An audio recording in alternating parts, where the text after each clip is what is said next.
మనము ఈ చెవితో ఏమేం వినాలి దేవుడు చెప్తున్నాడంటే, సామెతలు 1వ అధ్యాయం 8వ వచనములో, నా కుమారుడా నీ తండ్రి ఉపదేశం ఆలకింపుము, నీ తల్లి చెప్పు బోధను త్రోసివేయకుము.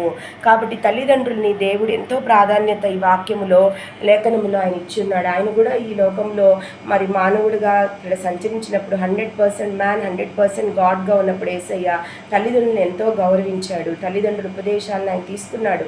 కనుక మనల్ని కూడా తల్లిదండ్రుల యొక్క ఉపదేశాన్ని వినాలని, దాన్ని మనం లోబడాలని, మరి ఉపదేశాలు తీసుకోవాలని, మన చెవితో వాటిని అంగీకరించాలని ఇక్కడ దేవుడు స్పష్టంగా చెప్తున్నాడు. అలాగే ఇంకా మనం ఏవి వినకూడదు. సామెతలు 16వ అధ్యాయం 28వ వచనంలో, మూర్ఖుడు కలహం పుట్టించును, కొండగాడు మిత్రభేదము చేయును.